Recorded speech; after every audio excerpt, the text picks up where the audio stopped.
I think we're going to start. We're expecting a lot more people. I want to welcome everyone for coming tonight to our town hall on combating hate crimes, particularly in the Asian community. My name is Lynn Schulman. I'm a candidate for City Council to represent Forest Hills, Rego Park, Kew Gardens, and Richmond Hill. Hate crimes are very serious, and in the Asian community, they've risen substantially, countrywide and citywide. Throughout the country, over the past year since COVID, there have been approximately 3,000 either bias incidents or hate crimes committed against Asian Americans or Pacific Islanders. And of those, a majority of them, or a good number of them, are seniors, people over the age of 60. And we've had a number of hate crimes in New York City, particularly in this neighborhood, in our community. And in fact, last night, there was an incident that was reported by our Congresswoman Grace Meng of an older woman who got spit on and something said in terms of her being Asian. So this is something really serious. We have with us tonight, we're really happy to have Ju Han, who's the Deputy Director of the Asian American Federation. And she is somebody who has a long history in Asian American and Pacific Islander issues. And she's somebody we're very happy to have with us. We have a lot of people here tonight. After she speaks, we're going to have a question and answer, and I hope people will participate. One of the things I want to just let you know is that in terms of Asian hate crimes, some of the things that I plan to do if I get elected to the city council is to make sure that we have language appropriate, the ability for people to make complaints to the NYPD. It's very daunting to go in and make a complaint in general, and it's particularly daunting for people who are immigrants or have language issues. So we'll make sure that we have people that speak the language, and we have language appropriate information for these individuals. And also to put them together, I want to put them together with different organizations like the Asian American Federation to help them through the process. And we also have to have an education process in our schools and other things like that. And we also need more Asian American officers in the NYPD. Those are just a few things that I wanted to leave you with. And with that, I'm going to introduce Ju Han. Please take it away. Thank you. Everybody, good evening. My name is Ju Han. I'm the Deputy Director, as Lynn said, of the Asian American Federation. Thanks so much for joining us tonight. I know Zoom is always like that choice, like, do I eat dinner? Do I watch Netflix? Do I, come for this? So I appreciate the folks in this room who've shown up, because this is an important issue, something that, an issue that may be impacting some of you personally, or just your neighbors or community members. So I'm really happy to see all your faces here. So some of you may know the Asian American Federation, but for those of you who don't, we're a Pan-Asian leadership organization. And the work that we do is ultimately to spotlight and advocate and address the most urgent needs of the Asian community. And we do that through research. So oftentimes, if you Google Asian data, you'll find us. We do it through advocacy, and we also do it through special initiatives. So if there's a need that we're seeing and there's just not enough services to address those needs. So obviously during COVID, that has been the anti-Asian violence. We will create programming or initiatives to fill that need or until we can sort of build that capacity in the community to address it. So that's the work that we do. And we held a rally about 2 weeks ago just to address the urgency of this issue. It's something that we as an organization, we've been working on for the past year, actually. So one of the special programs that we run is to support Asian small businesses in downtown Flushing. And we were hearing as early as December of 2019 now that there was just huge drop off in customers just because people were starting to avoid businesses in downtown Flushing. And we were campaigning and working with elected leaders to have people come out and support these small businesses.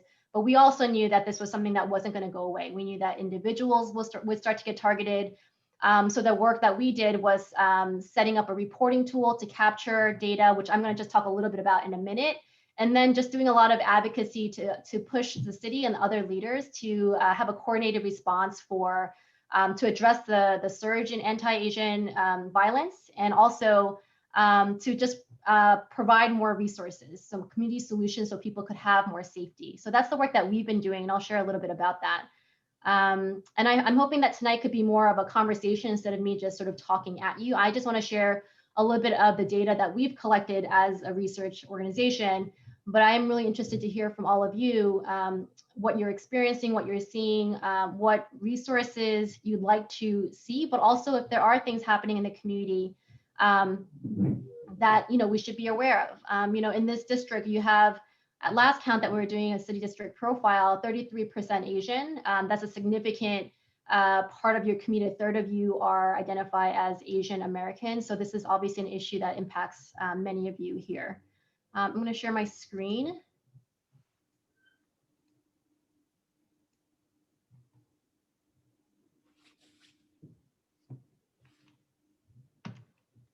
So our information is collected from our reporting tool, but we've also pulled in data from the Stop AAPI Hate platform. A lot of you have heard about them.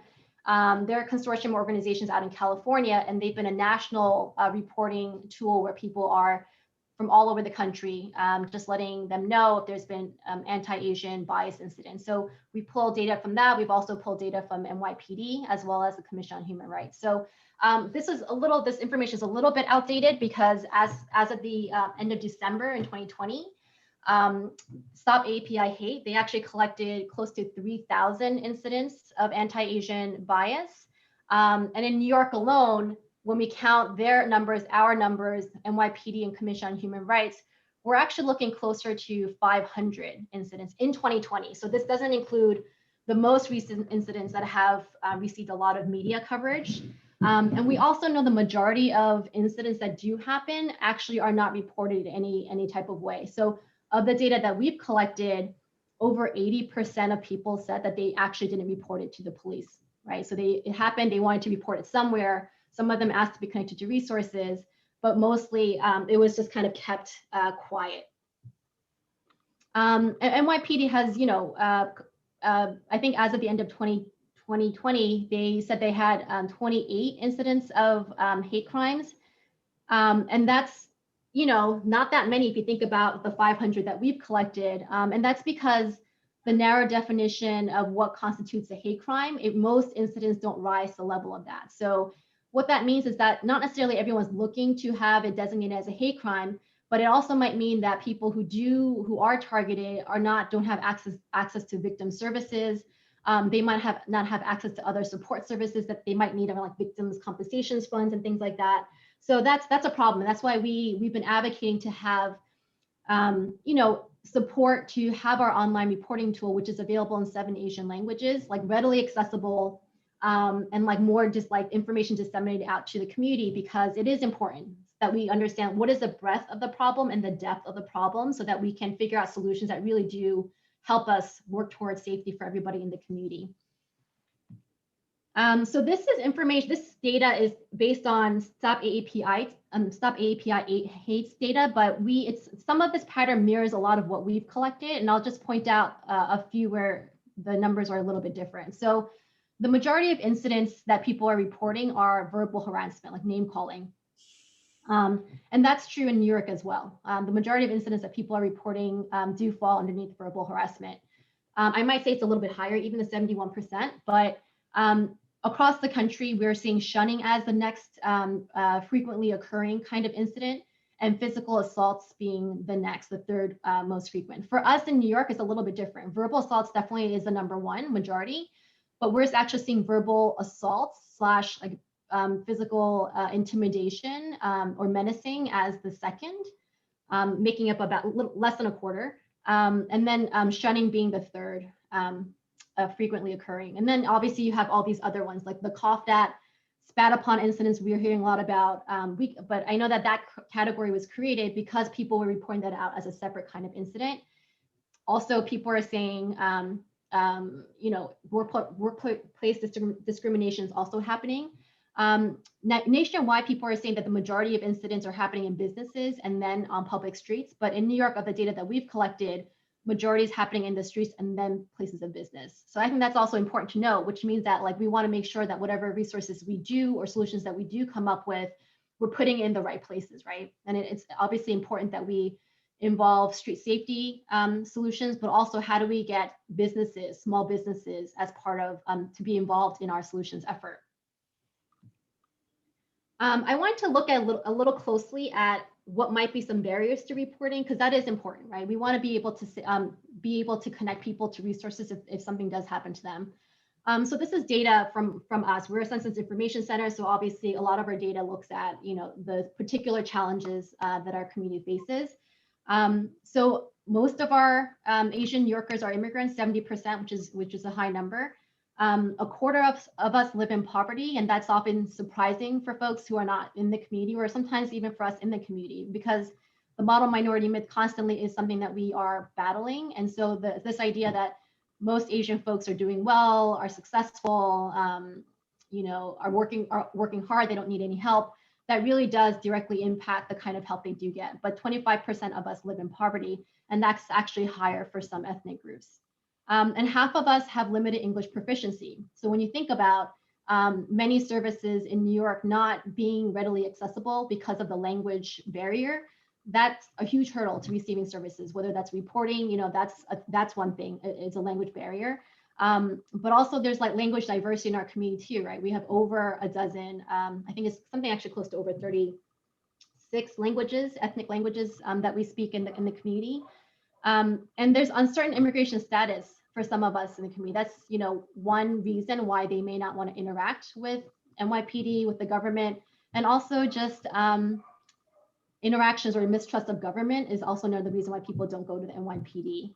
And this has been challenging. It's been an issue that's been largely ignored by local and state leaders. The fact that still it's a good thing that there's much more attention now. When we had the rally, we had a lot of really important and visible leaders show up, and we're grateful for that support. But at the same time, this is not new. It's a year ago, more than a year ago, this was happening, and we were sounding the alarm. But it took us to get here for really sort of like violent, these sort of horrific crimes to happen, for people to then say, oh, now we should pay attention to the issue, right?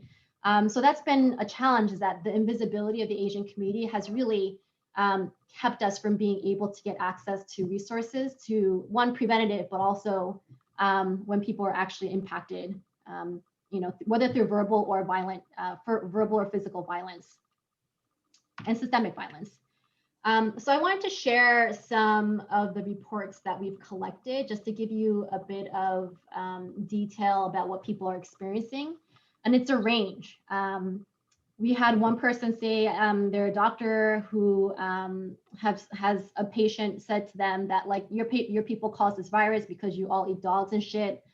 Someone was getting on the train. We know this public transportation is a place that a lot of actually Asian New Yorkers are starting to avoid, or have been avoiding, because of the fear of assault. But a Black teenager was getting off and slapped this person in the face, and the conductor witnessed everything, but actually didn't intervene. And we've been hearing that. We've been hearing from victims that a challenge for them has been that people are observing, but no one is actually intervening to help them. And then someone said they were at a grocery store, and a white guy was looking at them sort of threateningly, swearing. And when they try to walk away, a white woman yelled, China should go back to China. And they felt scared. They actually walked away without buying anything. And they mentioned mental health impacts explicitly, but implicitly, when we've been hearing from folks in the community around stress, anxiety, depression, we had one victim who actually was assaulted on a playground. She was there with her child. She did end up reporting, and NYPD, the cops, dismissed it, saying, oh, this person has a mental illness and not anything that we can do about it. And she felt like no one was really going to help her. So she felt really helpless, felt depressed, and kind of went home and was just like isolating herself for a while. So we know there's a real mental health impact that we need to address as well. And we should be thinking about not only for people who do experience assaults, right, but also people witnessing it are saying the same exact thing. Like, I haven't directly been assaulted. And again, it doesn't have to be physical, like verbal assaults are equally harmful, because we know that racial trauma Research has shown that racial trauma does lead to a host of mental health issues, such as depression, anxiety, not being able to sleep, affecting your eating and things like that. And especially when you think about the past 4 years under the Trump administration, a lot of folks have had to live in a very anti-immigrant environment where policies were directly attacking them or threatening them and their families. And then on the tail end of that, to be targeted due to anti-Asian violence has really compounded trauma in our community. And we're worried. We're hearing a lot about just the various impacts of all of this. And we're worried just, in our community, there's just not really much access to culturally competent mental health services. And that's an issue area that the Federation has been working on for the past 3 years, is trying to increase access to those kinds of services in language, but also using methods that are familiar for folks in our community. But we're worried this avalanche of need that we think is happening is going to be something that we are going to definitely have to address. So I just wanted to talk a little bit about our response before kind of turn it back to Lynn if you want to ask questions. That we are connecting people to resources. And I think it's important that we as a community also are aware of what resources exist, right? So there's reporting options, right? Some people do want to report and they've had trouble with language access, so sometimes they need help with that. But for the most part, we want to also offer them alternatives to law enforcement, because again, for folks in our community, especially when you think about the anti-immigrant sort of environment of the past 4 years, law enforcement has not been a safe avenue or safe recourse for people in our community. Like, Comptroller's Office in 2019 put out that report of the highest rates of detention in our community. And actually the Chinese community, Indian and Bangladeshi communities, for their share of the population in New York, actually had the highest detention rates. And that's not a narrative that you really hear about in media. We've also created a number of safety resources. I will drop that in the chat in just a little bit. But when we were doing all this advocacy starting a year ago, the response from the city was slow. And we were really worried that, in the meantime, people were going to get assaulted and just physical safety was something that wasn't guaranteed for them. So we worked with our partner Center for Anti-Violence Education on providing physical, upstander trainings, verbal de-escalation trainings, and physical self-defense trainings, right? And self-defense is not like you're going to go out there and like attack your perpetrator. The whole idea behind self-defense is what are the ways that you can safely exit a situation so that you don't get harmed, right? So their strategy is very much about safe exits, even with bystanders. So we created actually in-language safety booklets based on those trainings because we wanted to make it more accessible to a larger population in New York in 5 Asian languages. How do you conduct yourself if you're in a public space so that you're not, you can minimize maybe the damage or the impact on you. And we actually printed these out in like a little portable size booklet, and we handed out about 5,000 copies through. I forgot to mention, we have 70 Asian nonprofits in our membership. So we represent really the Pan-Asian voice here in New York City. So that's for us really where we hear about a lot of these incidents are through our members that provide direct social services. So we provide these 5,000 booklets, and I think that's been super helpful for seniors, for food pantry, family members who come for food pantries. It's been great to get that word out. And we also created safety videos, same thing around physical self-defense in different scenarios. And we also created those subtitled in 5 Asian languages so that folks would know, I think, at least feeling they didn't feel completely like unequipped if something happens. So you might not be an expert based on these like 3-minute videos, but at the very least, that if a situation occurs, how to conduct yourself, how to position your body, how to safely exit, and instead of feeling like helpless as though you're just like waiting to be victimized. And that is the challenge that we've heard a lot from folks, is that they feel that, at least without these safety resources, they're almost waiting for this to happen to them. And that's contributed to, again, the anxiety and depression that a lot of folks in our feeling are experiencing as they're witnessing these incidents.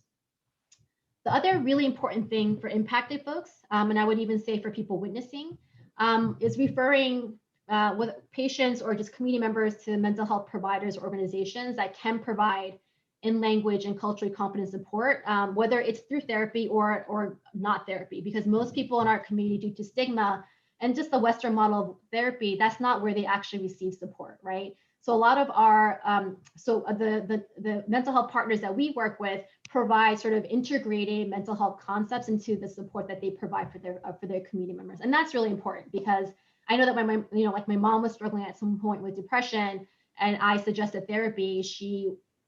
I think she like laughed, or I think she just felt like it wasn't important. But it wasn't a way. But if we had set up maybe group support for her and her friends, her church friends, that would have been a much easier way for her to get some sort of support beyond therapy.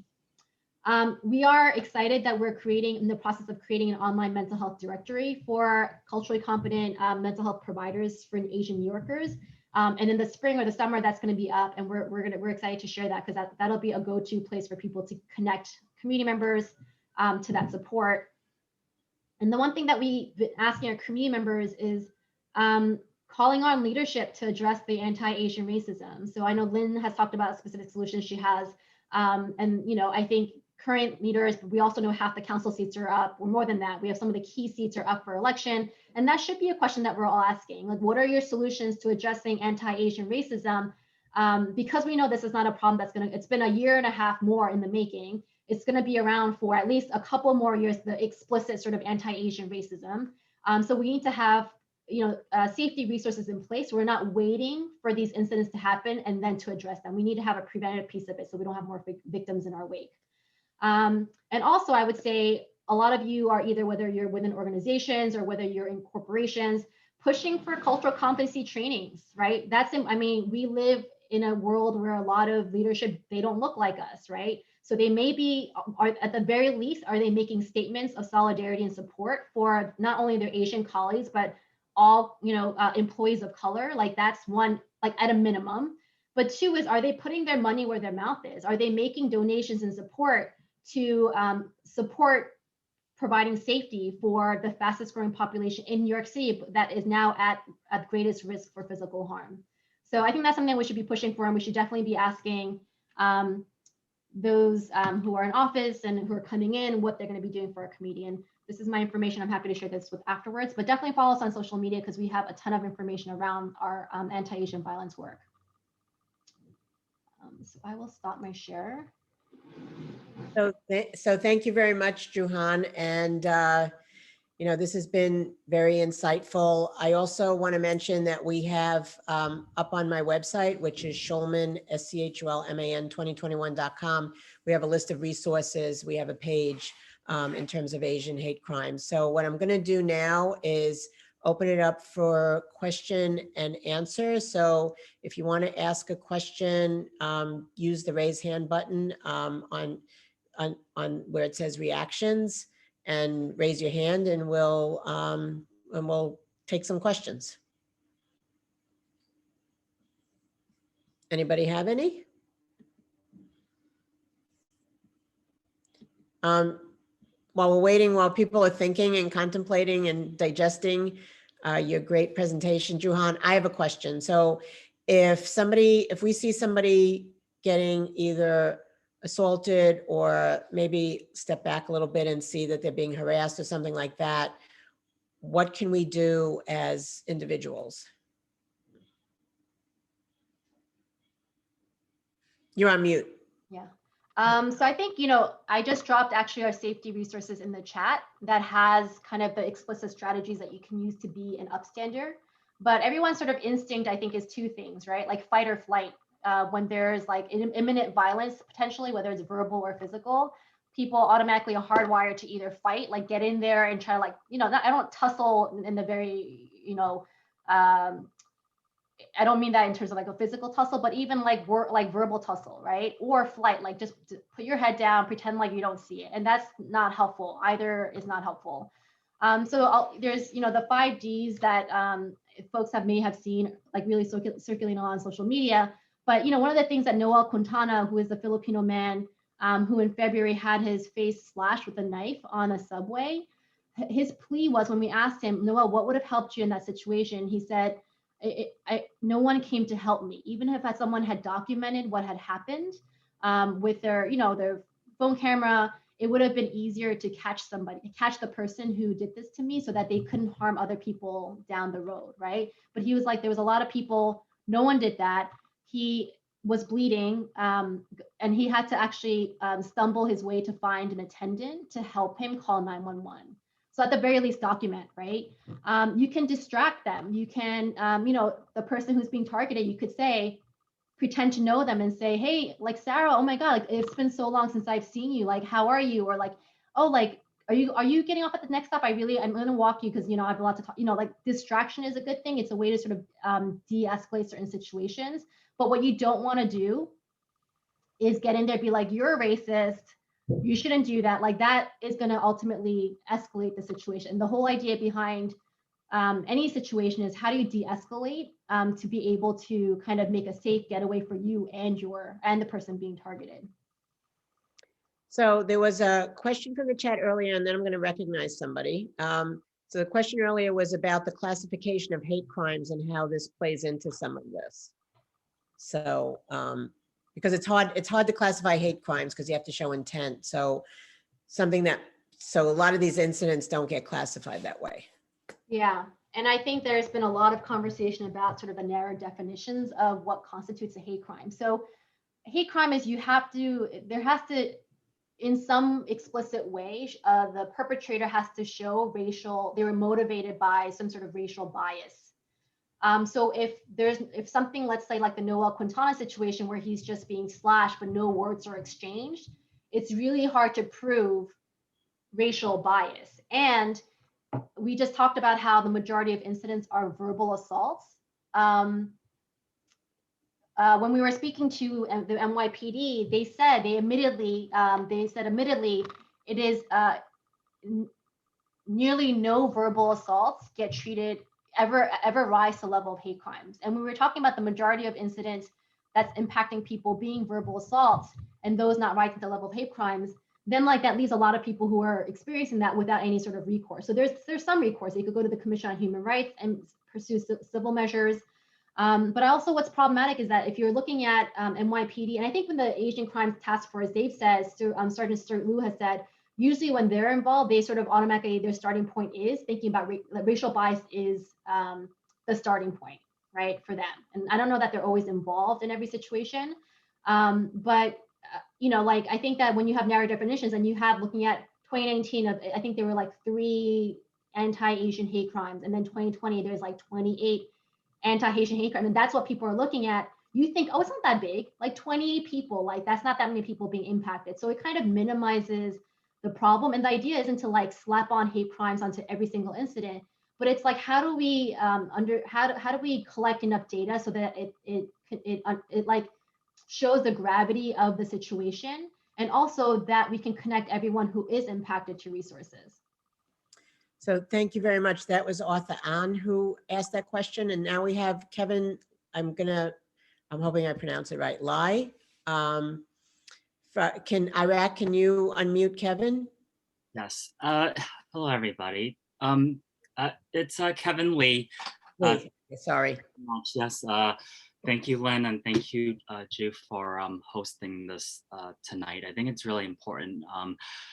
Yeah, I mean, it's been at least a year, probably even more than that, since just the beginning of the pandemic and the rise in anti-Asian sentiments and biases and violence, and it's taken it feels like a lifetime just arriving to where we are right now, in the sense that there was a time when I think there was a lot of silence and quiet in terms of what was happening in the Asian American community, and I think that I think a lot of people have been doing a lot of work just trying to raise awareness and to just help our neighbors and our friends and our family understand that that this is very serious. And I think last month we got to Lunar New Year, and then just a series of incidents, and that where we're seeing electeds and we're seeing community boards, and we're seeing all of these like corporations and companies, they're coming together and they're saying something. I think my question is just like where do we go from here in terms of and I really like this event because I see that there's 30 participants who joined us on a Thursday night at 8 o'clock. And it's very diverse. And like how like do you have any advice for building alliances and coalitions, like just from different walks of life to help continue advocating for this? Because Ju, I think you're right. It's going to be a few more years at least. Yeah, Kevin, I really appreciate that question. And it's something that we've been talking about constantly, I think, for the past year. And I'd love to hear from other folks on this call. I don't have to be the only person talking. I don't have all the answers. But we, the work that we have always done too is as a Pan-Asian Federation, we have always recognized that it's in solidarity with Black-led and Latinx-led organizations that we can get more resources for our community. So our work has always been in partnership. We were able to get the first city funding initiative to support, Asian, Black, Latinx-led organizations, the funding that they normally get sort of cut out of to be able to build their capacity and provide services that are so essential to many in our community, right? When this was all happening a year ago with the BLM uprising, which has been years, right? But now all of a sudden the national consciousness took notice. We also got together with our partners and said, how do we make a statement about why this moment is not, it's BLM, why that is so important for all of us, we've talked about this a lot, but the Asian community, I think, recognizes where we are now is because of the benefits that we've had from the civil rights movement, the Immigration Act of 1964, that happened because of the progress that was made by Black leaders, right? And we know that now, and what's challenging is that everyone's kind of like looking to everyone for answers. But I think what we can acknowledge is that investment for solidarity across communities hasn't happened. For us, a lot of us who are in public service, nonprofit, the work that we do every day feels so urgent and critical that almost there's no time for that relationship building unless you're doing it out of your own time. At the same time, I think we're exploring now. We've been so grateful to have Black community leaders, faith leaders reach out to us and say, what can we do? We're horrified by what's happening and we want to stand with our family. And it's not just like meetings, right? I think the idea is that this investment is that you could do all the education that you want. Like the psychotherapist, Resma, I forget his last name, he talks about how racism, racial trauma lives in our bodies. So we could do all the education cerebrally, but because our bodies react to other bodies of color in a certain way, it's really hard to like unwire that unless our bodies start to feel safe around each other, right? So I think that's relationship building. Brian Stevenson, he's my hero and I love him. He talks about proximity. Unless you're in proximity with other people that you're actually trying to understand, like if you don't have relationships, if you don't have other Asian brothers and sisters in your life, if I don't have Black brothers and sisters in my life, I'm not going to be able to really feel like build that solidarity unless it's through relationships. But again, I think that's a work that the entire community needs to do. It's not just like nonprofit sector or just like faith leaders, right? But I'd love to hear from other folks in the room, but Kevin, I appreciate that question. Anybody else that has a question or wants to make a comment or, I think this is really good. Kevin, thank you. That was a really good question. I want to just do a quick follow-up, Juhan, on Kevin's question, which is with COVID and people not being able to be in proximity with one another, does it make it easier for people to do these kinds of things in terms of bias incidents and stuff like that? Or, what are your thoughts on that? I think yes and no. I think all of us have come in contact with people we normally wouldn't have just because of virtual times. That's been sort of an amazing facilitation of relationships. But yeah, it's hard if you're not, it's the physical space and then the virtual space is so different. So I think we start this work. It's work that has been I don't want to say that we were starting this work now. It's been in progress. I think just maybe not at a great, like a high level for everybody in terms of everyone being involved. But the work is something that has to continue so that, when we've been talking about this, people have said, what models can we look to? And everyone has said LA riots. First of all, LA riots, how long ago was that? And two is what we've been hearing is that investment maybe was made for a little bit, but then it wasn't sustained. So we don't, that it wasn't those like it wasn't like a model that we could look to be able to sort of replicate. So I think it's like we're in a historic moment, and it's sort of like work that we have to build now as a community. No, thank you. Does anybody else have any questions or anything else? Arthur An, I see, wants to ask a question. Can you unmute him? Can we unmute him? Hi. I got more kind of like a more bigger picture question about just like kind of like promoting awareness and to be able to speak to others in a way that, you know, where we're trying to be productive. I guess, do you have any resources or recommend any specific resources about trying to explain to others like what the heck exactly is the model minority myth? I think that's like, I think if we can kind of like, I've talked to family that aren't family members that aren't Asian, and it's a really difficult thing for some people to grasp. So I wonder if you had, do you have like some like perfectly worded sentence that would explain it? Maybe not, but more like, do you have any resources you've created or you've called through or recommend that would be good to sort of like pass along to others about just trying to explain like how like, yeah, like there's racism that we feel, and it's very different from the, you know, racism that other minority groups have felt and continue to go through. I would just love if you have any insight towards that. Yeah, Arthur, I don't have that perfectly worded argument. I wish I did.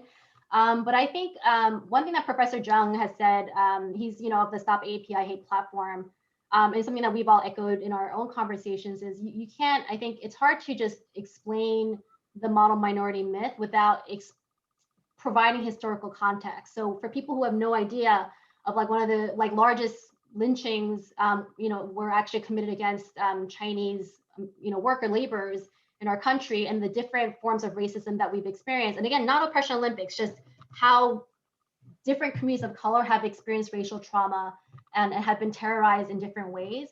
It's hard to say, although all of a sudden arrive in 2021, be like, this is the model minority myth and this is why it doesn't apply, right? It has to have historical context for like where we are today. You know, we also help to contribute to build this country, but not without trauma, not without sacrifice, and not without a constant fight to, you know, for a seat at the table. And this is something that we still to this day, I'm like, sometimes I scratch my head, I'm like, 2021, we're in New York City, the most diverse city in the world, and we're still fighting for a seat at the table, right? But I think without that context, and some of us too we're still maybe learning about that context, right? And I know some of the conversations have been, how do we kind of get older folks, older Asian immigrants up to speed? But you know, the entry point has to be sort of meeting them where they are. Like I think about my parents, like if I go at them and be like anti-Blackness in my community, like in our community, that is, it's real. But for them, they've also, that's not going to be where they respond. They have their own trauma of growing up, of being immigrants, not speaking English in this country, all the sacrifices that they made. They know what that is. They know what suffering is. So how do I use that entry point? And I think we've actually seen that during BLM, the uprising this summer, we were seeing older Asian immigrants saying, I want to go because this is so wrong what's happening. I think they could make that connection between oppression, between what they've experienced, and then what the Black community has been experiencing for centuries, right? So that's doesn't really answer your question, but I think like a cognitive explanation sometimes is maybe not, it's tough without the historical context, because the history is the current time too, right? It's still happening. We have a question from, let's see, from Rizki. I hope I'm pronouncing this correctly. Probably Hamid. Can we unmute? Hello, can you hear me? Yeah. Yeah, I have a question like in regards to this meeting. So throughout the past few months, I've seen the rise in anti-Asian violence, and it deeply affects me. Me as an Asian, it deeply affects me. And I have a question: is like, is there any way to raise awareness of the Asian community? Is there any way to like break the stereotype? You know what I'm saying? To break the stereotype. Do you mean within our own community or outside our community? Like outside our community, like any way to like raise the awareness that we don't belong in this type of a stereotype. Yeah, I think that's $1 million question. But I think what's helpful is like starting where you are. So something that we've been hearing about, which is great, is that like if you're in the private sector, you're at a company, there's ERGs, which often do get marginalized. I don't want to say that doesn't happen, but we've been hearing like Asian ERGs, Black ERGs, Latinx ERGs are getting together to build relationships because they, for different reasons, feel they need more visibility. There's stereotypes they're trying to construct, maybe relationships that need to happen between those communities. That's a place to start. I think deconstructing is it is relationship building. I think that unless that people have a human face or a relationship with someone not in their community, of the Asian community, those stereotypes, it's easy to reduce people to those stereotypes. I think we as humans do it all the time because it's easier to organize ideas about people in our heads. But I think for myself, speaking for obviously personal experience, unless I have those relationships that really do all the nuances and all the variety of people and personalities in different communities, it's hard to deconstruct that. I think there's been a lot of talk about it, but I think unless people like also feel it personally and like it's proximate to them because someone they care about all of a sudden now is being reduced to a stereotype or being targeted, they may not care as much. But I could be wrong. We also, when we had a rally, we had like I think almost 400 people turn out from like all different communities, and that was like amazing to see, of like all of New Yorkers saying this is Asian community, that's our community too. So Thank you for the question. Anybody else have anything else? Oh, Arthur An asked if there's another rally planned. Arthur, I hope there's not need for another rally. These are like emergency things we do because we're demanding action. But if there's actions planned, I think definitely follow us on social media because we'll be calling on all of you to support. And I think I want to bring this back, and it's important. I think that if you can reach out and electeds, like, where's your investment? California, the state of California has just committed $1.4 million to addressing the rise in anti-Asian violence. And I honestly think all eyes are on New York. Like, what is New York going to do?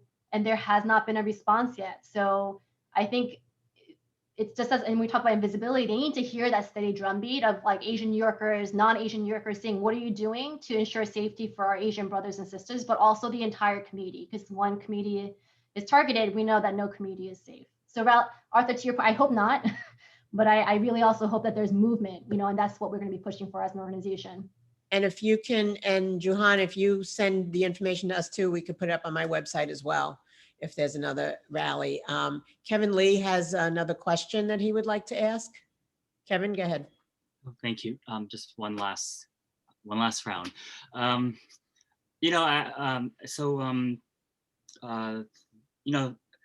We just had the Lunar New Year, and actually it's I think for many of us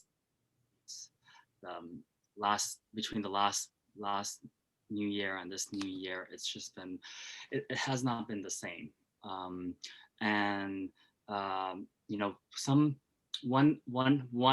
thing that's coming up is Qingming, the Tomb Sweeping Day.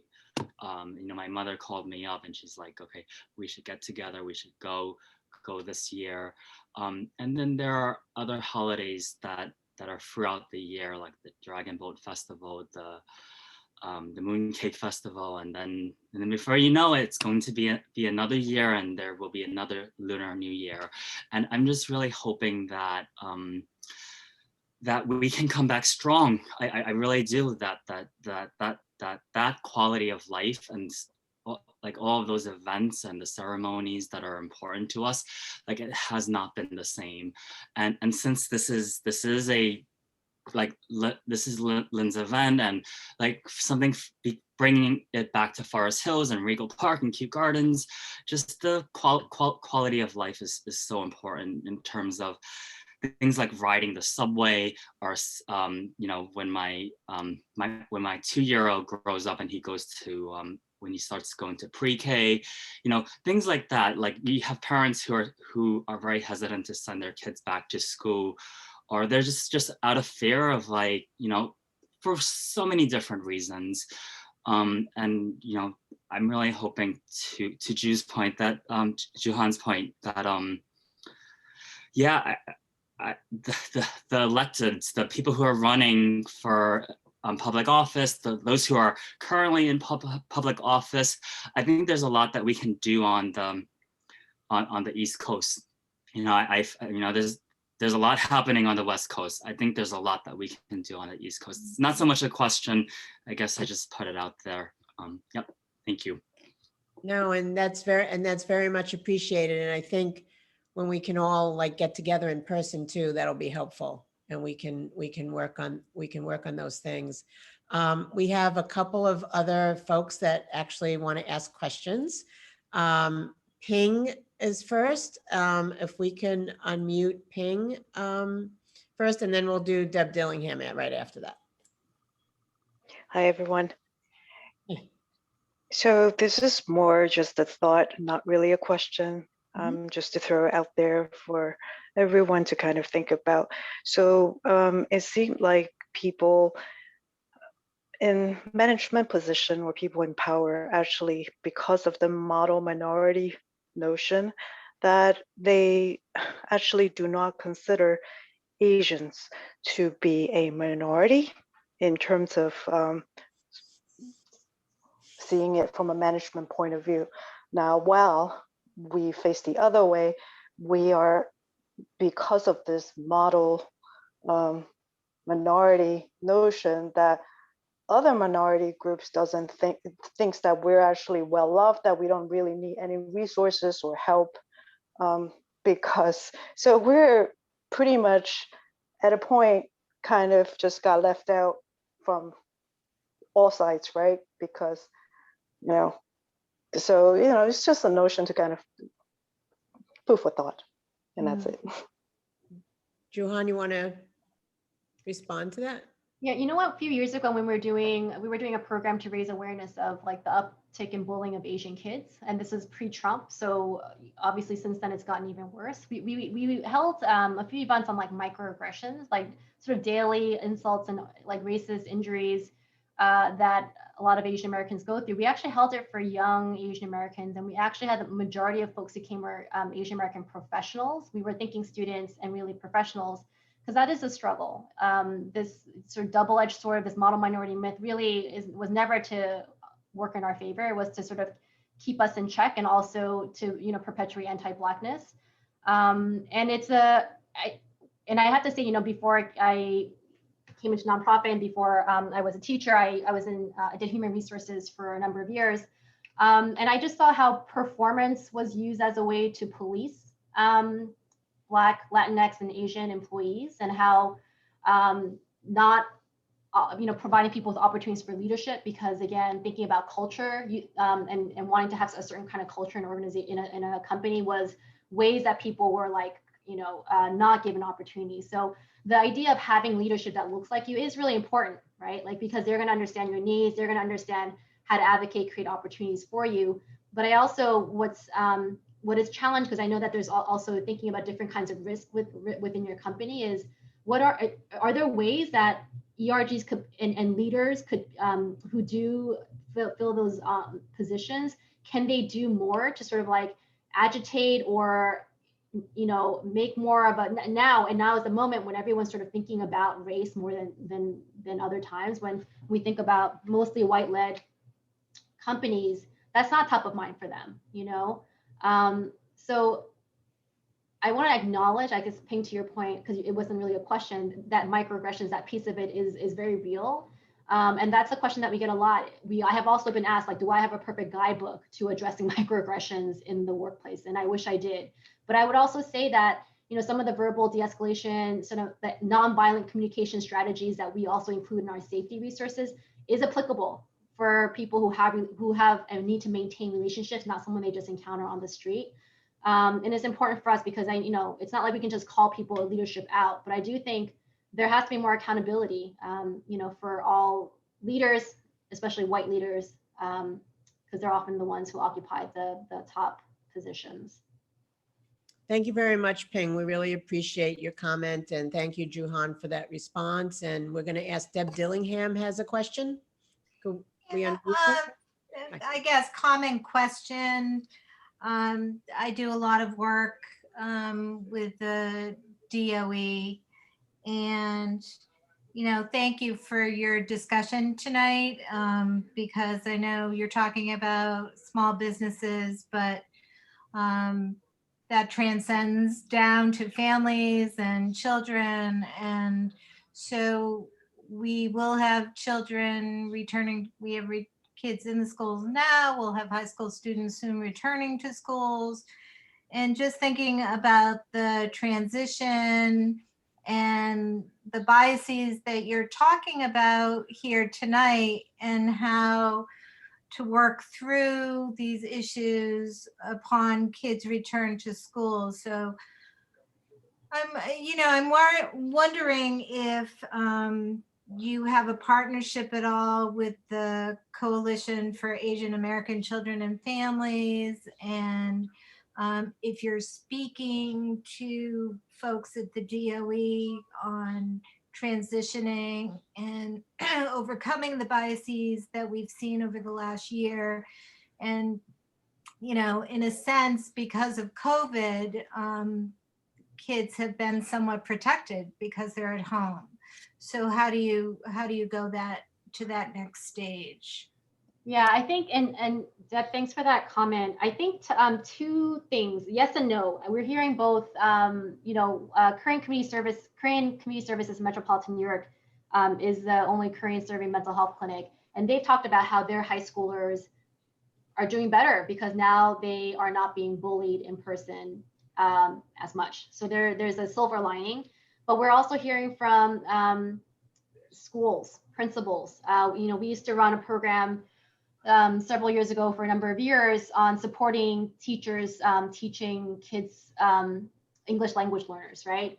So these Chinatown principals are saying that, we all saw that stat of like 70% of Asian families are, opting to have their kid, not go to school, but just stay home. And that's because part of it, maybe is COVID fears, but really it's been the violence of parents themselves being targeted by other non-Asian families. Their kids, fearing that their kids are going to be targeted. So, principals have had to like ship supplies home, even though families live several blocks away because they're afraid to come to the school. So that is real. And I think that we've had a few schools reach out to us, and one of the ideas that we've been tossing around, or, at least we've been, proposing that, obviously West Coast, there are a number of cities that are trying to invest in this model of safety ambassadors, of being able to train people to, in de-escalation strategies, information about like what's happening, and also be able to escort people. But one of the schools that we were talking to liked that idea, and they thought, could our parents potentially serve as safety ambassadors? Could potentially our kids be assigned as leaders to kind of socialize that message with their own peers? Because obviously peers listen to peers, right? Versus sometimes kids don't listen to adults as much, right? And I think a couple of things. I think some teachers are already doing that work, but as a former teacher, one, I know like you're constantly strapped for time and resources. Schools never have enough time and resources. But I think if it's happening within classrooms, at least there's a little safety, but it's not school-wide.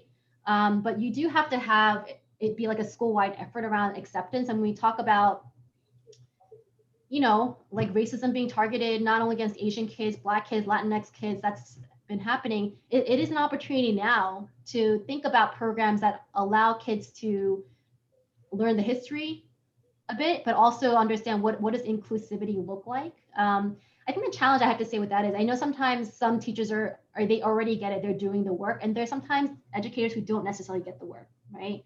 So it's like, how do we figure out how to work with colleagues and bring them along and talk about how, everybody wants the best for the students.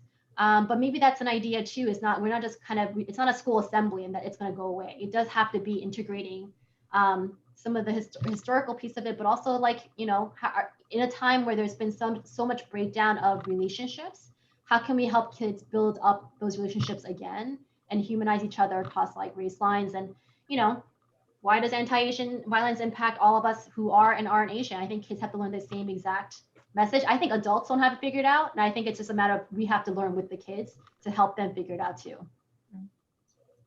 Juhan, can you, somebody brought up, can you explain what ERGs are? Because not everybody knows. Yeah, it's just, it's short for employee resource groups. It's like an affinity. So if you identify as Asian, it's, like It's kind of like when you were in college and they had like the Asian student organization, the Black student organization. They have that, but within companies, it's a way to provide like affinity spaces where they can do support for folks who identify along certain lines. But I often think that, you know, should be getting more money actually to do programming and bring in folks to address some of these needs. But there has to be more visibility and support from leadership saying these ERGs are important. Let's make it, you know, let's involve other people. Like I have a friend who identifies as a Black woman and she's going to her company's Asian ERG because she's like, why not? You know, and they're like, this is great. Let's like talk about all the difficult stuff that's been happening. So, you know, like it's important. It's a starting point. I don't think it's all of it, but it's at least one place where you could say more needs to be done. How do we work in relationship together to ask for more? So I'm going to ask, there are a couple more questions, I think, and then we'll try to wrap up a little bit. Miriam Chan has a question. Can we unmute her? Miriam? Miriam lowered her hand, but I just asked her to be unmuted. Okay. All right, maybe she doesn't want to ask a question. I want to acknowledge that we have somebody in the audience, Edwin Wang, who is a friend. He's also the president of the Forest Hills Asian Association. And I just want to mention he is a candidate for city council as well, but I did want to acknowledge him. He's been working a lot on these issues as well. So thank you, Edwin, for joining us. We have time for one or two more questions. Otherwise, we're going to wrap it up. Okay, you know, I want to thank everyone. This was a really vibrant and full discussion. I want to thank everyone. I want to thank Juhan for joining us this evening. It was really nice of her to take time from what is a very busy schedule for her. So thank you. And I also want to let everyone know that there are resources on my website. Somebody put it in the chat, but you can go up on Schulman, SCHULMAN 2021.com. And there's an AAPI page where we have some resources and we'll be adding to that. And I want to wish everyone a really nice evening. And thank you so much for joining us for this really important conversation that is just the tip. It's not the end of it. And we will be having further discussions as we move along. Thank you so much, everyone. And have a really wonderful rest of the evening. And I think President Biden is on tonight, so we can watch that now. So thank you all. And Thank you.